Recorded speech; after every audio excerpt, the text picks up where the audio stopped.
Recording in progress. Good evening. I like to call the meeting of the Carpinteria Valley Water District to order. Can we have the Pledge of Allegiance, please? Pledge allegiance to the flag of the United States of America, Republic for which it stands, one nation, under God, indivisible, with liberty and justice for all.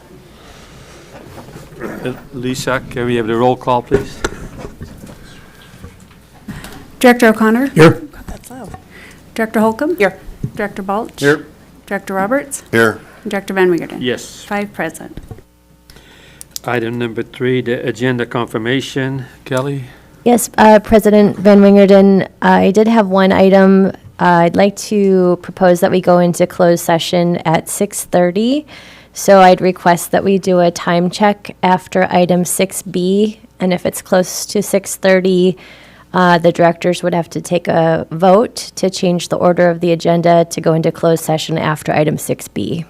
Perfect. Thank you. Then item number 4, a public forum. Any person may address the board of directors on any matter within its jurisdiction which is not on the agenda.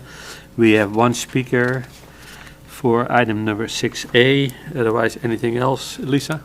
Okay, thank you. Then we got item number 5, consent agenda. The minutes of the meeting on the board held of July 22nd, 2026.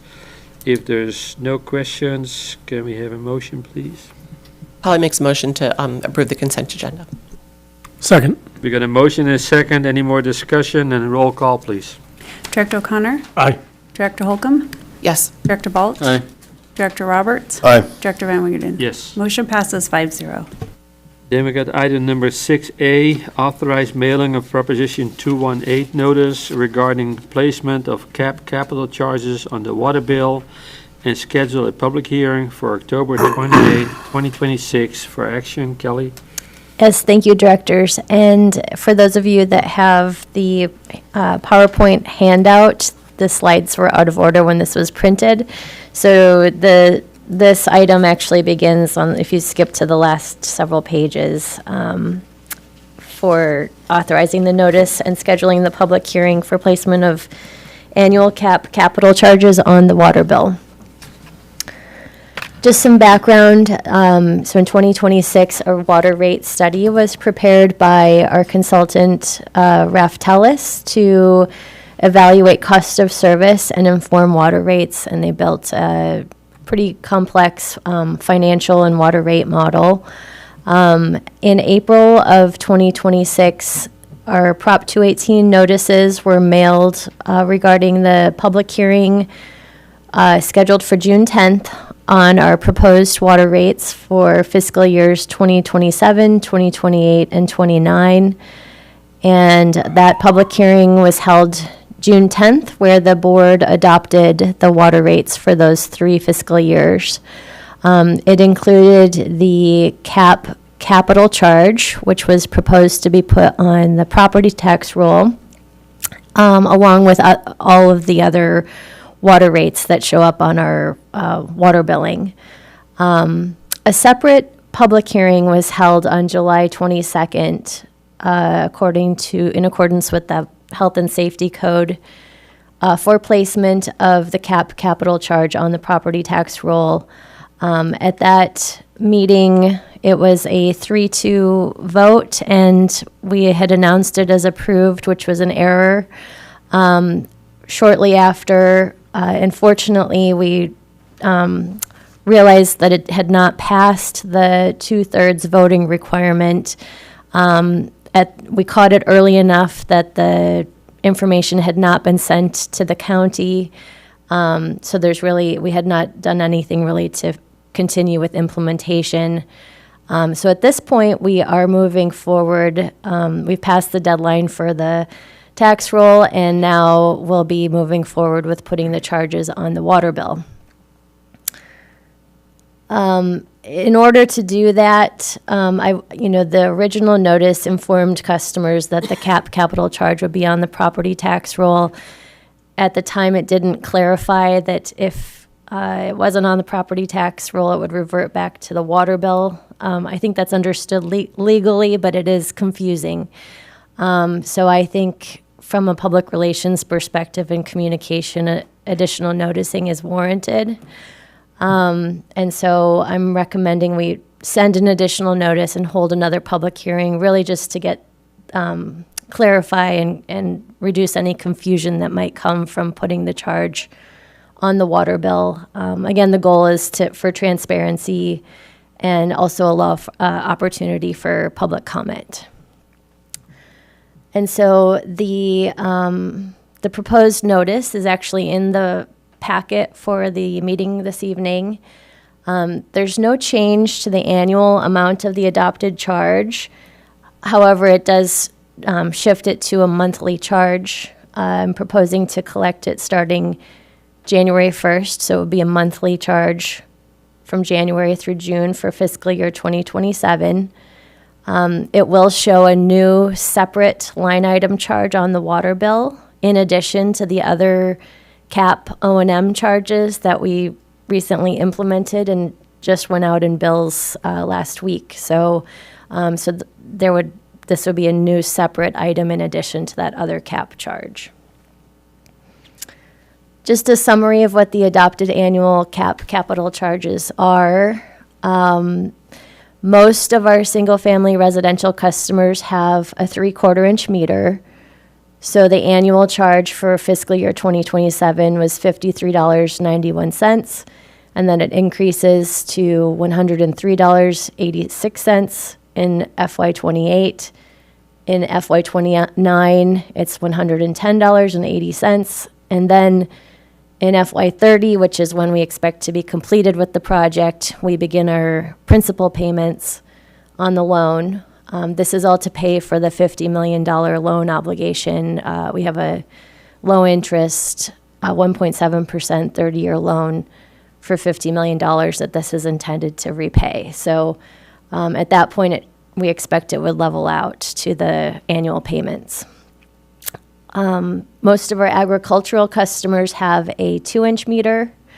So for a 2-inch meter, it's $287.52 for fiscal year 27, increasing to $553.90 in 2028, and then $590.92 in FY 2029, and then it increases in FY 30 to $1,154.14. The last 2 fiscal years have not yet been adopted by the board. Our rate study was really for, it had a 10-year financial plan, but we only adopted rates for the next 3 years. And we'll have to update our financial plan. Again, it's an ongoing process, and we'll have new proposed rates before fiscal year 30 comes around. So this is how the charge was proposed to be split onto a monthly water bill. For next fiscal year, effective January 1st, 2027, the monthly charge would be $8.98 on the 3/4-inch meter water bills. And then increasing to $8.65 the following year, and then $9.23 the following year. For a 2-inch meter, $47.92 would be the monthly charge beginning in January, $46.15 the following year, and then $49.24 would be the monthly charge for FY29. So the proposed schedule for implementation would be on around September 3rd, the first week in September, we would mail the notices, and then schedule the public hearing for October 28th. That provides well enough time for the 45-day notice required by Proposition 218. And then January 1st would be when the capital charges would take effect on water bills. So if you'd like to, I'll be happy to review the notice in the packet if you'd like to go over that in detail, but otherwise I'm happy to just take questions. My recommendation is that the board authorize mailing the notice regarding placement of CAP capital charges on the water bill and schedule a public hearing for October 28th. Any questions? Just a couple of thoughts that might come at the end as well, but the Rate and Budget Committee did review, this work ahead of time earlier this week. I would also point out that the Rate and Budget Committee had a number of public meetings prior to this, so it had been very well vetted and communicated with all the alternatives associated with both the water bill and the tax roll. I, for one, would say, obviously we accept responsibility for the error. However, I would invite council to comment on the process and be sure that now that we're redoing this process out of the abundance of caution, that we are doing the right process. So I'd like to offer that if I could. Yes, and I have our Water Rates Council joining us, John DeChrista. Are you there? I am. Can you hear me okay? Yes, thank you. Great. So, sir, is there anything you would like me to address in particular, or just go through the outline of what we're doing tonight? The latter, that's fine. Very well. So this is a conservative thing that you're doing. You did approve these rates for this fiscal year back in June, and nothing is changing to them. So I think, legally speaking, you're not increasing anything, you're not extending anything. So technically this is not necessary. However, to Kelly's point, there was confusion based on language in the previous notice about putting these on the tax roll. And the problem there, of course, is that there are two separate things that go on here. One is approving the rates themselves, and the other is the process to actually collect them on the property tax roll, because those are two separate processes. And so a retail water agency generally doesn't collect water rates on the property tax roll, so there's a very specific way to do it. And so that's the only reason that had a 2/3 requirement, right? It's to make sure, it's to add that extra protection, to add that extra hoop to jump through before the assessor has to take on an additional responsibility. So what you're doing tonight is just going to reaffirm and solidify things. You only need a majority vote tonight to set the hearing. This will set the Prop 218 hearing process that you are familiar with from earlier this year. You'll send out a notice. It will invite people to attend the hearing. It will also notify them of two ways that they can respond. And this can also be confusing sometimes.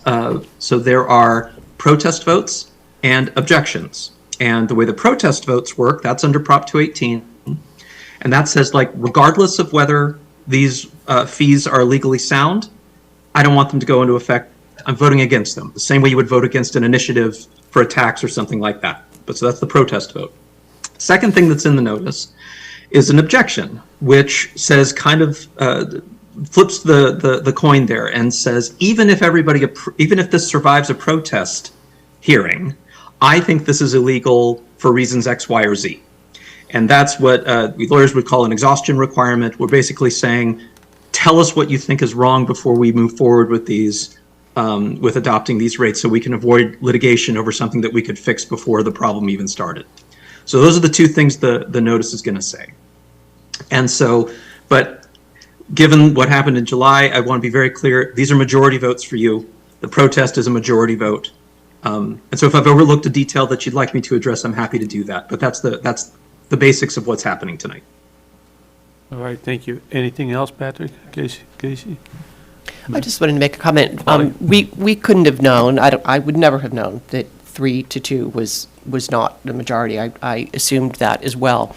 But I also want to really thank management and staff for getting to the bottom of this and caught literally in the nick of time, thank God, and then the work that was involved over the past 10 days to figure out a plan that made sense for all of us and for the community to go forward. So I think that was an awful lot of heavy lifting and incredible.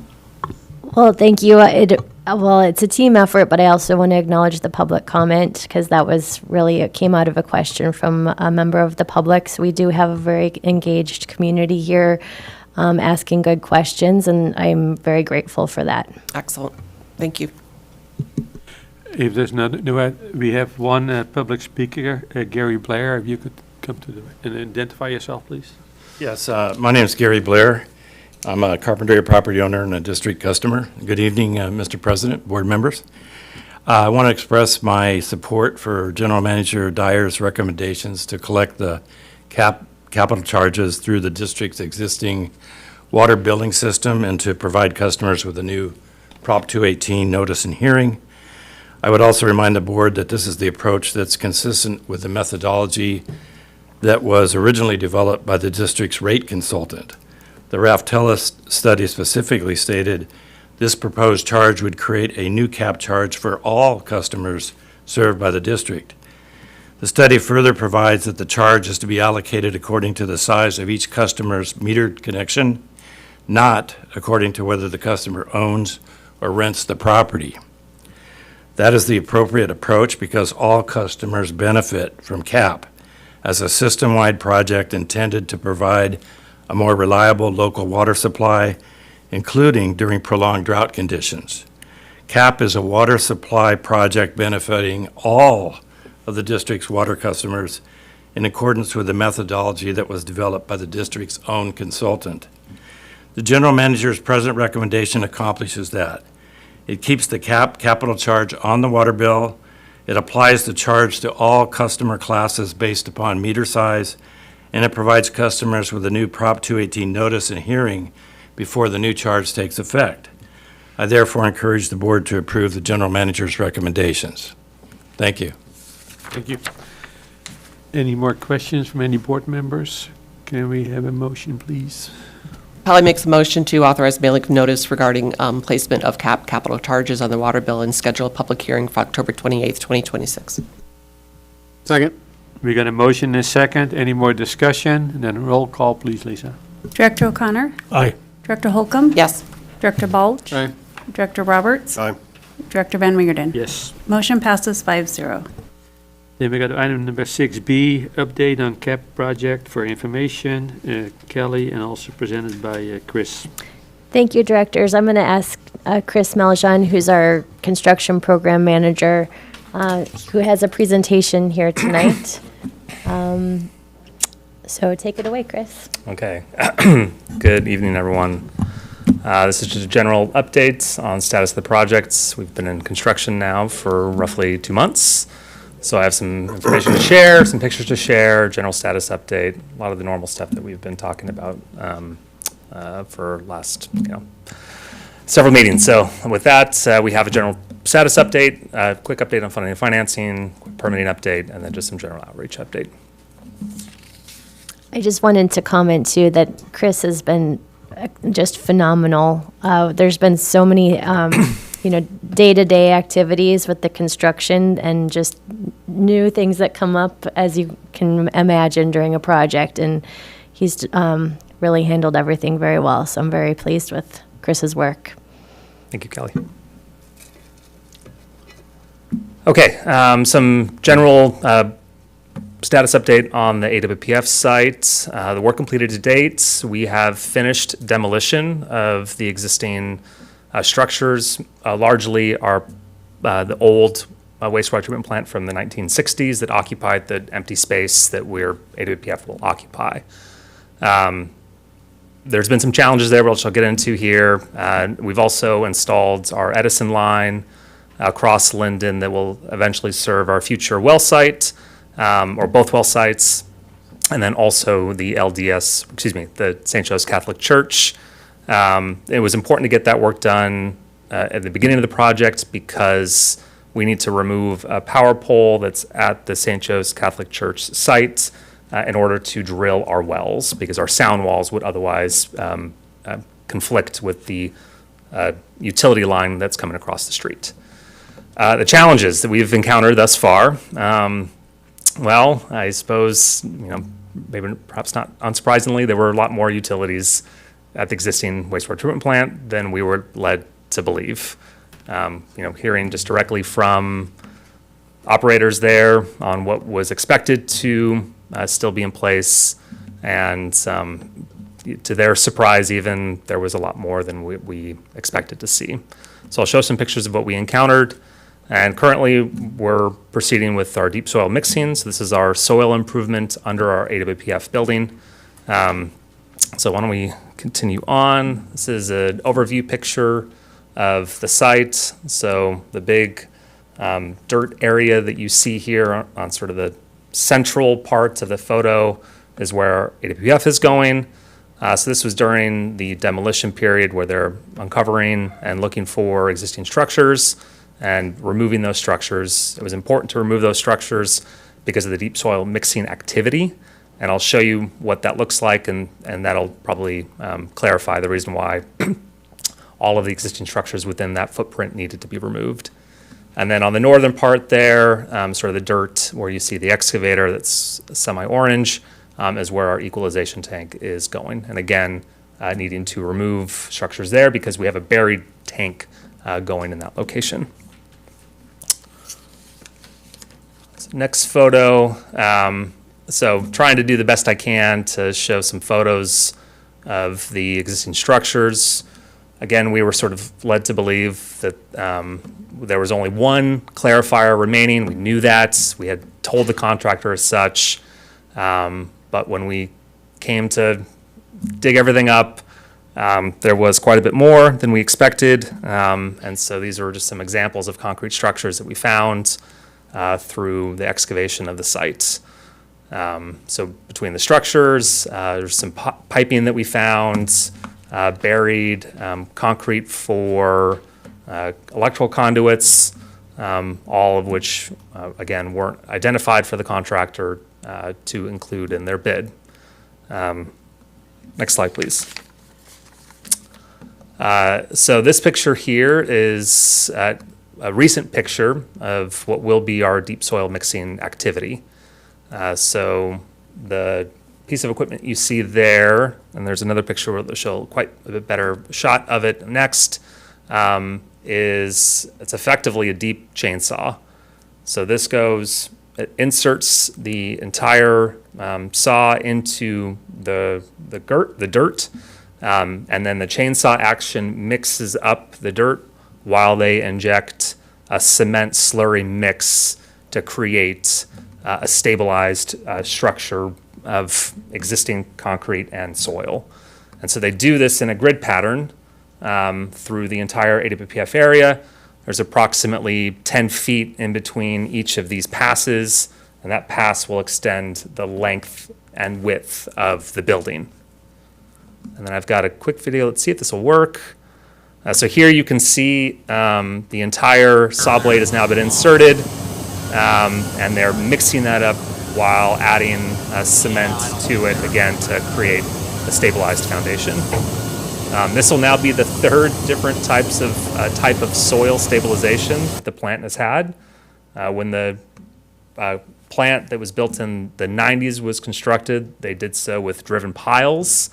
That resulted in lawsuits and was otherwise a nuisance to the community. So that was a clear path that we were not going to replicate here for this project. When the biosolids aeration basin was constructed in 2014, they did that with stone piles, and now we have our third choice here for soil stabilization for the site. Okay, next slide. Pipelines. So we've been working on Linden Avenue now since early July with our 10-inch and 8-inch purified water pipelines, as well as our 12-inch pressurized backwash pipelines. Some challenges that we've uncovered here: poor native soils. The plans called for use of native soil for backfill. That proved to be unsuitable once we got into construction. We've encountered groundwater where it wasn't previously identified to the contractor that we were expected to find groundwater. And given the age of Linden, there was lots of unknown and unmarked utilities that we've encountered that they've had to work through. Ongoing work is 8-inch purified water and backwash piping on Meadowview, and then Linden through October. And on the next slide, just have a quick overview. So this is the overview of our entire alignment. In green, sort of hard to see, obviously, but that is the work completed. We've actually made the turn at this point, so we are clear on Meadowview, and so they'll continue that work up until the injection well that's on Meadowview, and then there's backwash conveyance pipeline that will be installed between the two well sites, and then finally there are some dry utilities, the electrical conduit that provides power and communication from the Linden site to the Meadowview site. That still needs to occur, and then all of our purified water pipeline on the south side of the 101. Next photo, just a brief construction photo. So this is a joint trench of our purified water pipeline and one of our backwash pipelines. So the purified water pipeline there in purple, and then our backwash pipeline in green. And we're about 10 feet deep or so at this point.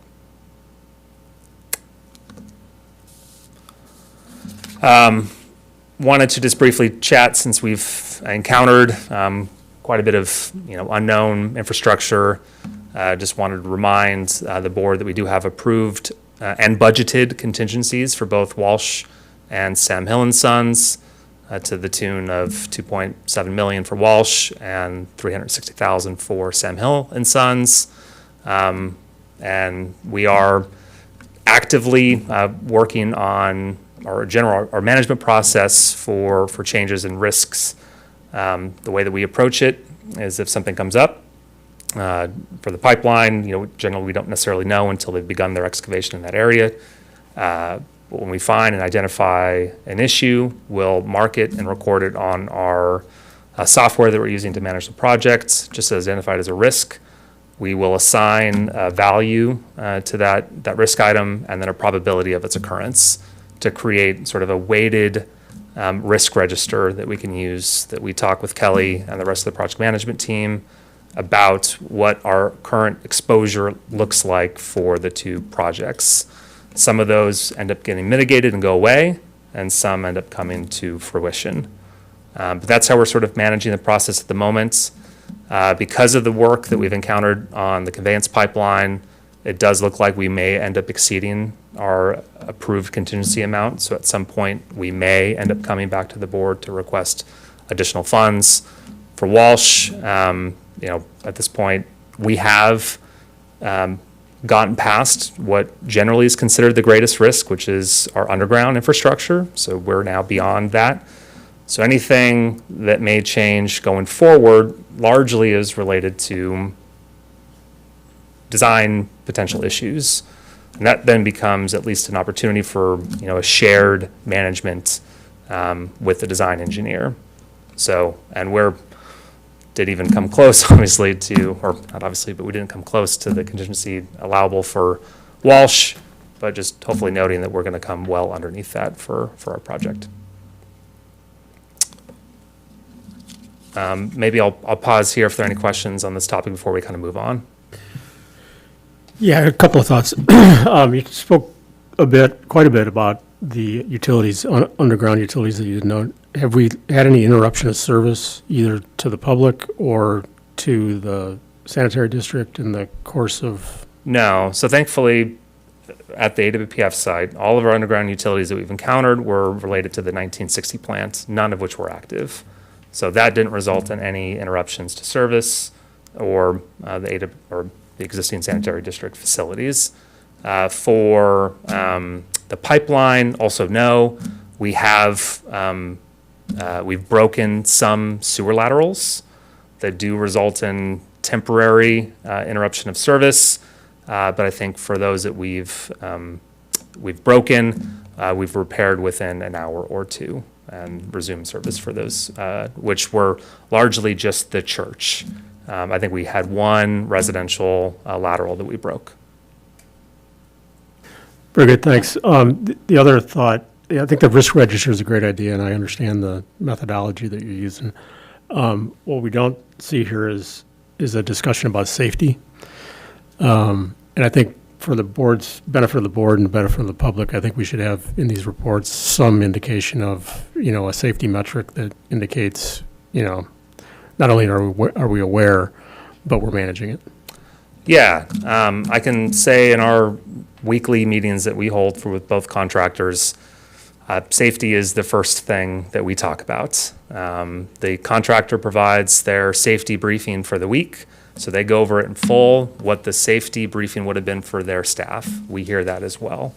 Then we sort of open up the discussion for everybody on the team.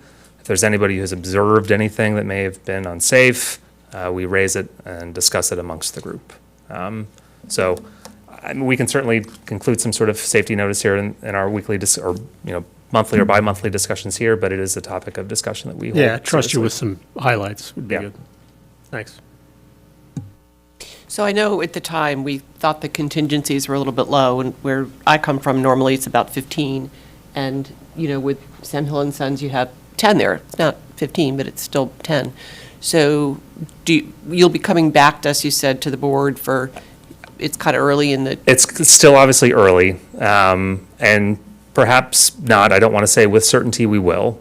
But at this point in time, our total risk is approaching 80% of that amount. right. So as we continue, we may find ourselves exceeding that amount. And then what? We would request additional budget to move forward with additional change orders as needed for Sam Hill. How would we do that? Would it go through? We'd come back to the board for authorization of additional budget, but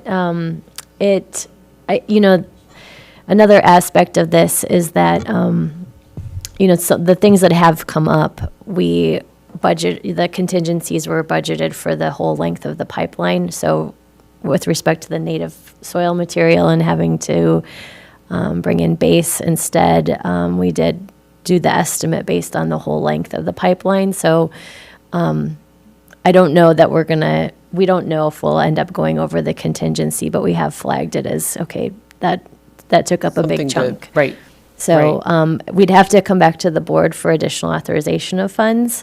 It would end up drawing down our grants and loans more quickly, which we end up having to pay, we'll start payment on the loan in 3 years. And so by the time that point comes, we'd have to identify other budgeted items in our financial plan Reworking, right. that would offset the cost. Gotcha. Thanks. That's what I was, that part was helpful. Okay, thanks. I guess just to expand on it a little bit, I think it'd be super helpful from a tracking standpoint, from the board's perspective at least, or at least from mine, is to have like a one-sheeter of where we are, what we have budgeted, what we expended, any PCOs that are coming or approved change orders, so that we can just kind of track that to see, as we approach maybe some of these contingency numbers, to get an eyeball on it instead of kind of hearing about it in the whispers. I think would be super helpful. And then any like schedule variances or Yeah, permit issues or something. we would be can helpful. certainly do that. I mean, every board is different. My experience don't necessarily want to see that stuff, but if we do, then we can absolutely present that here. In terms of schedule, I mean, obviously, we're very early in the process, although I will just know that Walsh's baseline schedule that they prepared in May, we're already a month and a half ahead of that schedule. We had some fortunate approvals on some of our key submittals, like the DSM, that didn't take as long as was scheduled, and so they were able to jump on that work right away. But it's too early to say that obviously we're going to be a month ahead of the project as a whole. Sure. Casey, can I go back to what you were saying? Were you kind of thinking of like a one-page summary, cheat sheet? Yeah, like it could even be in like, the operations report or something, just like a one-sheeter of kind Right. of. I was going to Good stuff. suggest the term dashboard, Yeah, 3 or 4 or 5 things, whatever it is. there you go. Simple, repeatable. Yeah. Okay. Thanks. So I'm Definitely support I was that. going to ask Norma how frequently we update our financials. Is that monthly? So, okay. So yeah, we can add that. We also have the cash flow projections, which we've presented previously, but they weren't part of this presentation, so we can bring that back as well. I think that's helpful to see how we're doing for cash flow. Okay, and last, well, drilling, I just have a single slide here, which is just the schedule. So we are still we're currently out to bid here for the well drilling contracts. As is noted here, bids are due on 8/14. We actually extended that today to 8/21, so they're not due this Friday. They're going to be due next Friday. We received some questions at the end of the question window that warranted both responses and extension of that bid due date. So that's a change here from this. We'll go through, contracting and permits and submittals here after that. And then our current plan, and this is the plan that we've told the contractor that they need to follow in terms of the construction sequencing for the well drilling efforts. But the intent is to begin work on the St. Joe's injection well first, starting sometime either in late October or early November, and then move that rig over to Meadowview after the holidays. So there was recognition. Originally, we were going to leave that up to the contractor, but we instead decided to prescribe that because there's recognition that if they wanted to start on Meadowview in in November timeframe, that would not be ideal for those residents. So for that reason, we extended that out. It does extend out our entire schedule overall because we had previously an injection well operating or drilling concurrently with a monitoring well, and then we're going to flip it. So we've sort of extended that out a little bit. So we have the St. Joe's injection well and then the ag parcel monitoring well running on either side instead. Again, sort of as a way to help manage the impacts of the well drilling effort. Okay, quick funding and financing updates. So I meant to mention this at our last meeting as we were in process. We had just received the funding opportunity notice from USBR, but we are applying for a third round of Title 16 funding. And we've been successful in our first two rounds, receiving $9.7 and $8.7 million in federal grants respectively. Title 16 can cover up to 25% of total project costs. So we do have now a delta since we are more than what we were when we applied the second round. So we're applying for approximately $4 million in grant funding. That's approximate only because we're waiting on the final well bid results. So now we're going to have a little bit less time than we expected to before to finalize that application, but they're due currently on August 26th. Scoring criteria is favorable. They are favoring shovel-ready projects for this administration. And historically, it's been my experience now on more than one project for this. If you start getting funding, they like to continue funding you up until your 25% mark. So I think our opportunity and chances of getting an additional $4 million are relatively high. Yes. Chris, and then, so since we've already been through this a few times, in addition to what you just said, we kind of have more experience now. We have it kind of down on the hoops that they need is what's Yes. important to what. Okay. Yeah. Okay. Thank you. Yeah. So it's very unlikely that we would get pushed back with some kind of misunderstanding of, oh, we didn't know you needed it this way. But, okay. No. Okay. Thank you. Okay. Just have a few more slides here. Just a quick permitting update. So I think last time we talked, we had received comments relating to the coastal development permit for the county of Santa Barbara for the agricultural parcel monitoring well. We've now since resubmitted that application and we're waiting for a response back from the county. And then just a quick update on our waste discharge water recycling permit through DDW and the regional board. We anticipate resubmitting our Title 22 engineering report in September. And then we've held some meetings with the regional board on our RSC concentrate discharge. So generally still on schedule with where we had anticipated for these permits. And then finally, just a quick update here on outreach. It's been, a little less so, but a little more than what it had been maybe. We've updated our CAP websites. We've included some additional information that hopefully may benefit some residents related to the impact on the conveyance pipeline. So this map, albeit it's a bit hard to see here, obviously, in this presentation, but before it was just an alignment, and what we've tried to help illustrate here is showing where we have road closures as opposed to just one-way flow of traffic, what our traffic detour routes will look like, and then we've identified the segments by number so that on the website we can say this is where we're at, this is where we plan to be based on our schedule. That, again, hopefully may be a little bit more helpful than just an alignment for the general public. We have been coordinating with residents who are most impacted by construction, just directly with them. We've received, this is few complaints, I think maybe one or two, and otherwise we've even received some positive feedback based on traffic control. But to my knowledge, it's been relatively non-impactful for the community thus far. And I think that concludes. If there are any other final questions, I'd be happy to take them. I think the website looks great. I was there last weekend, or maybe it was Monday, that I think it's just very, very informative. Thank you. Thank you, Chris. Okay, thank you. So Kelly, we'll keep going till 6:30 then? Okay. Then we go on to item number 6C, authorize amendment to legal service agreement with Best and Krieger to include scope for CAP construction contracts and dispute resolutions for action. Kelly? Yes, thank you, directors. So Best and Krieger was hired by the district during the contract development for CAP construction bids. And so we have an existing contract. Mary Beth Coburn is very well known for working on construction projects and public contracting law.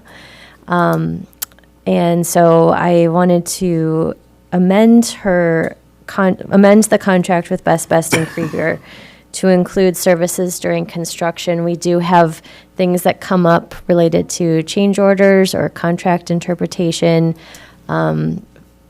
compliance with all of the state and federal requirements for the grants. And since they're already familiar with the contract as it was developed initially, made sense to continue on with Mary Beth supporting the project during construction as well. So I provided the proposed hourly rates in the packet. They are the same as the existing contract.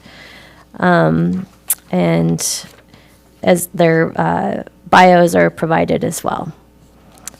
And I'm happy to take any questions. I just one that I didn't understand. So in the third paragraph down, in addition, we confirm the waiver executed at the time of engagement will cover this work. Do you know what that waiver is that they're referencing? I'm sorry, where is that In paragraph? the proposal letter from BBK, the third paragraph down, the last sentence, effectively.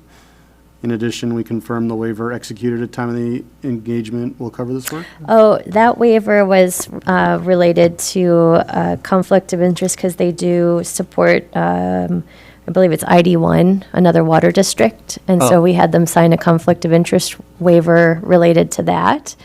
Perfect, thank you. And then in addition, we did the conflict check for all of the contractors.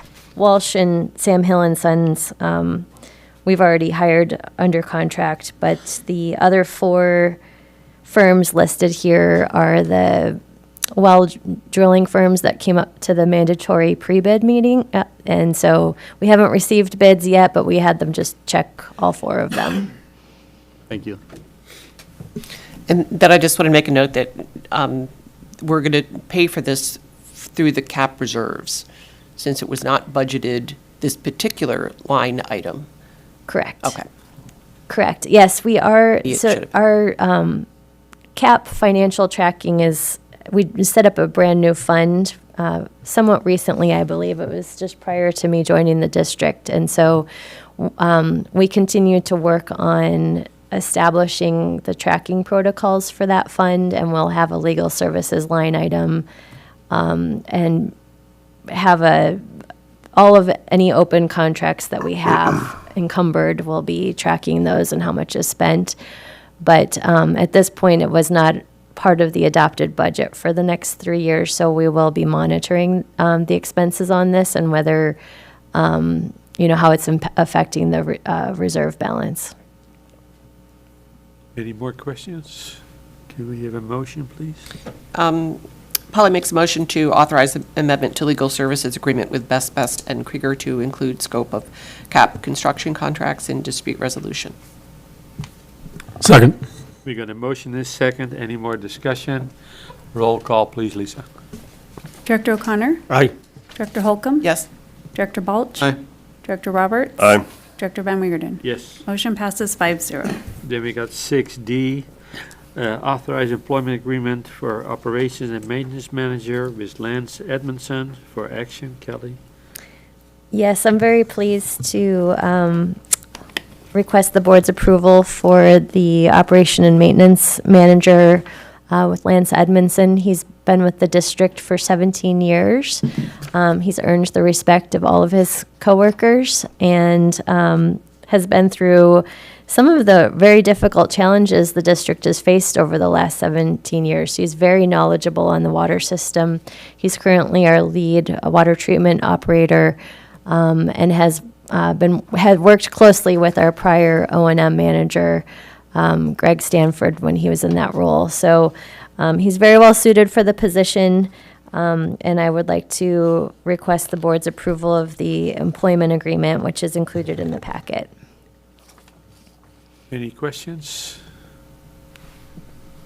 There's just a typo, I guess. It's not exciting. There's 2 Section 8s. There's 2 Section 8s. Okay, we'll revise that before it's signed. Thank you. I appreciate the careful review. If there's no more questions, can we have a motion, please? I'll move. Sec- There we go. We got a motion and a second. Any more discussion? Roll call, please, Lisa.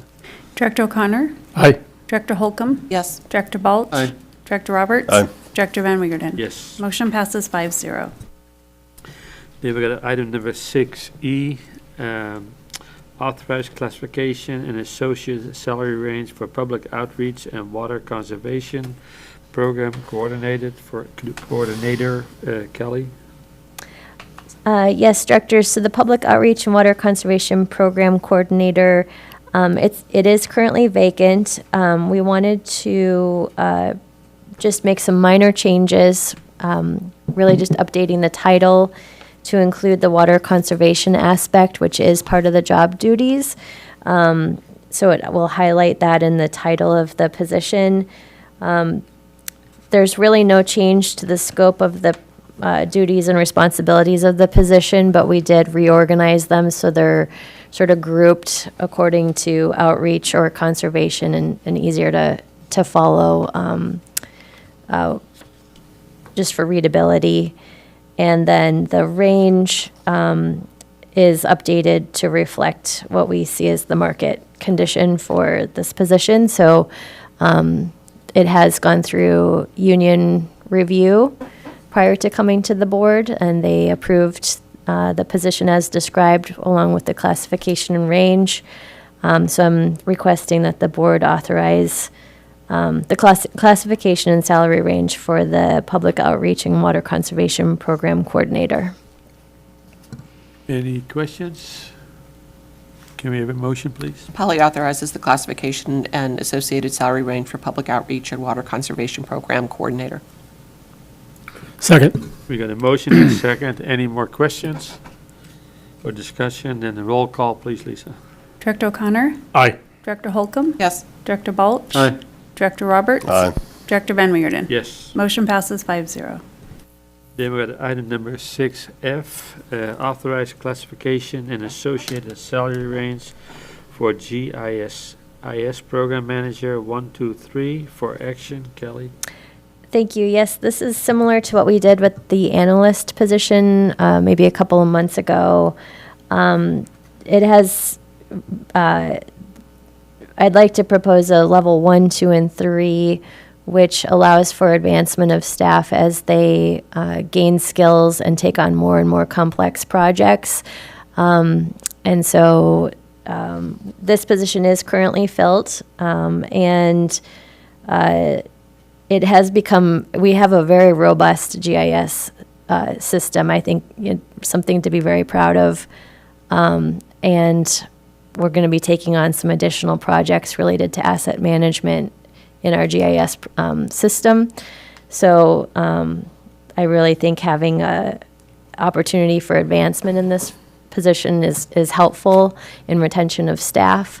At the same time, if we ever needed to recruit, we could hire based on the level of skills we're seeing for the applications coming in. So this also was reviewed by the union and approved for the job description and the range of the salaries. So I'm requesting the board approve the classification and associated salary range for GIS Program Manager 1, 2, 3. Any questions? And just to clarify, it doesn't add a role. No, we only have one position currently, and it's budgeted at a level 2, essentially. And so we would only have one person, but it would be 3 separate ranges depending on the qualifications. Thank you.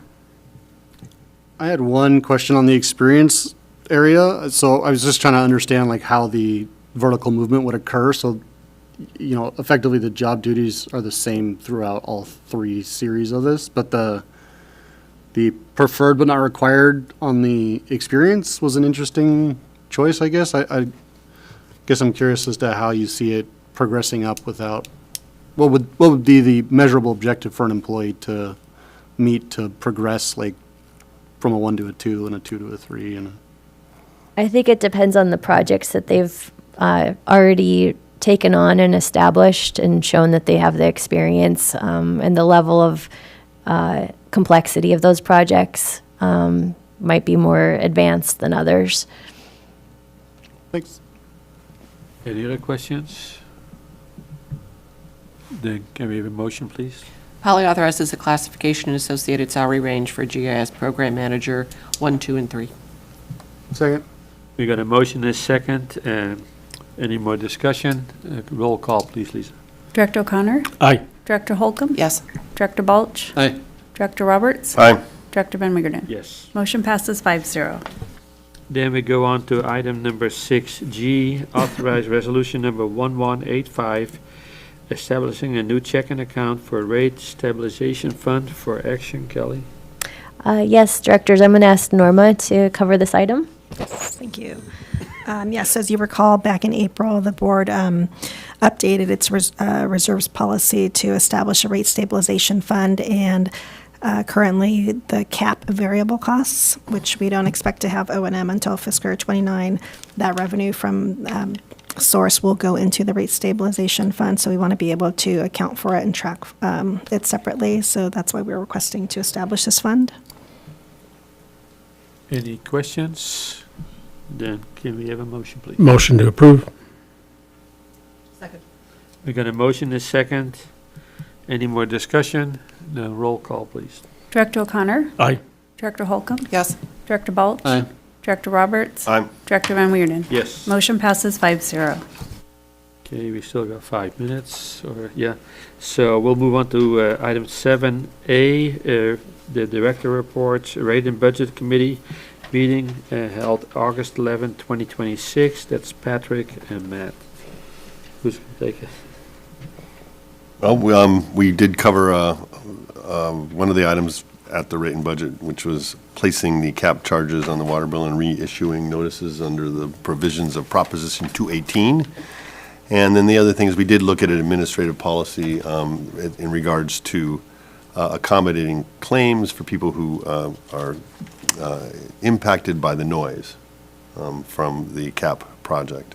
And there's special narrow circumstances when the district might provide some assistance in noise attenuation work.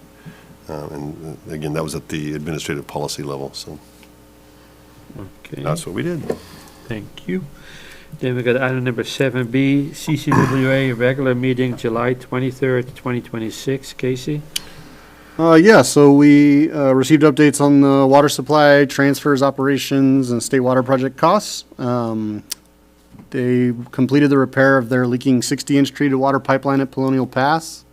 It was about a $145,000 repair, and they're working on a permanent joint to replace that. DWR charges came in slightly below the amount included in the CCWA's current budget, a modest credit of approximately $13,000 back to Carpinteria. Overall, no significant water supply or operational concerns were discussed. Thank you. Then we got item number 7C, COME regular meeting, July 27, 2026, and I attended that. And I must say, it was a fun meeting because there was two milestones. They finished the oak tree replacement program, and it looked like... It does, yeah. Yeah, you probably started that. But it sounded like they did a super job because they had a 77% success rate, which was almost double what they had projected. So that means there's a lot more oak trees than we thought we would end up with. So do we get extra credit for that? Wait a minute. No, I'm just kidding. So that went really well. And then also, as far as the financials, you can check their agenda for that. The other thing that was, to me, very positive was the whole fish protection program, if you want to call it that. But it turns out that humanity is a lot more effective in protecting fish than nature was. So right now they've already moved 1,100 trout on the Kyoto Creek to safer grounds, and the reason is because they've done such a great job of protecting the fish, and I got the feeling as they do the same in all the other creeks, we'll be moving a lot of fish. So it is, so for the fishermen, that's a very good thing. So it is, so that was that. And then one thing that was more, I liked it personally, and Polly and Patrick probably aware of it, but apparently there was some ospreys that were nesting on the intake tower, and they built a new platform, and officially now they have them nesting on a new platform, so that was a very positive for the environment too. So they can eat the fish that we're trying to protect? Exactly. You know what? There's too many fish there, so it is, that pretty well covers it. Thank you. Any questions? And then we go on to, Cal, you want to move to closed session, or you want to go on? Okay, yes, if you could just take a vote to go into closed session before item 8. Okay, so I need a motion to move to closed session. Yeah, from. So moved. We're gonna motion. Second. We're gonna motion this second. Any more discussion? Roll call, please. Director O'Connor? Aye. Director Holcomb? Yes. Director Balch? Aye. Director Roberts? Aye. Director Van Weerden? Yes. Motion passes 5-0. So we're into closed session.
Recording in progress. We're back in open session. Polly excused herself during the open session, and also there's no reportable action. Then we got item number 8A, financial reports. Kelly? Yes, I was going to ask Norma to cover this item, Yes. items 1 and 2. Okay, thank you. Yes, so for the investment report, this is as of June 30th fiscal year end, and as of the quarter end, the total investments were approximately 15 million, and that consists of about 12.8 million in unrestricted funds and 2.3 million in restricted funds. Unrestricted cash and investments decreased by approximately 4.1 million during the quarter, and it's driven by just elevated operating expenses, which includes debt service, which is normal at the end of the fiscal year. Approximately 7.2 million, or 56% of our unrestricted reserves, are invested in LAIF, earning about 3.98%, and 4 million, or 31%, is invested in CAMP, earning 3.84%. And this is just, staff recommends that the board receive and file this investment report. So moved. Second. We've got a motion and a second. Any more discussion? A roll call, please. Director O'Connor? Aye. Director Holcomb's absent. Director Balch? Director Roberts? Aye. Director Van Wiegeren? Yes. Motion passes 4-1. Okay, and as far as our reserves update again through the fiscal year end, quarter 4. So beginning with this report, we've updated the reserve accounting to incorporate the rate stabilization fund that we've talked about tonight, as well as a debt service fund, which you may recall from the updated reserves policy. As of June 30, the district's available cash was approximately 3.4 million below the targeted reserve level. Again, this is related to debt service payments as well as expenditures related to the CAP project. At the end of the fiscal year, during the fiscal year, operating results generated approximately 1.4 million in positive cash flow after capital expenditures and debt service. But again, it wasn't enough to cover the expenditures that we've had for our debt service as well as CAP projects. We do anticipate receiving approximately $800,000 from the sale of state water, and staff would recommend that these funds go into our rate stabilization fund until the board designates what to use those funds for. Overall, the reserves remain below the district's targeted level, but the report reflects both year-end timing of certain expenditures and the significant investments being made in CAP. So we'll continue to monitor the reserve position and report back to the board as part of our quarterly reporting process. Okay, any questions?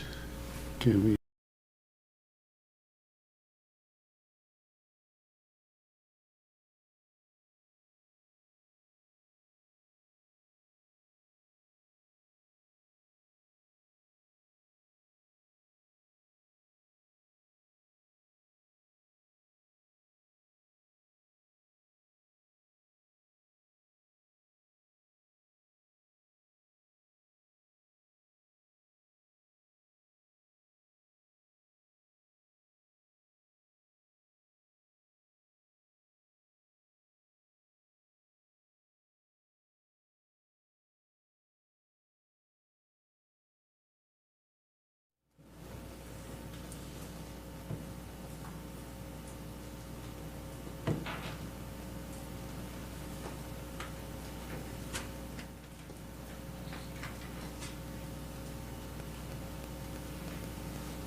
Just coping with on retiring right now. So Is the board ready? it's good.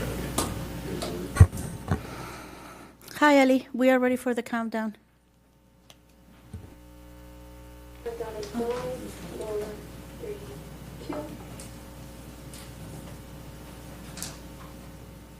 Okay, all right.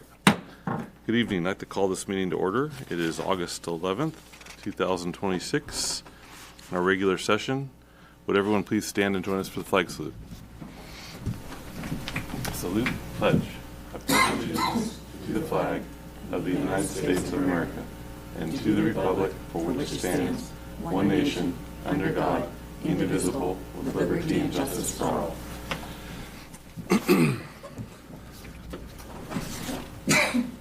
Okay, welcome back. I hope everyone had a great summer. We'll report out on closed session. Information was exchanged, no action was taken.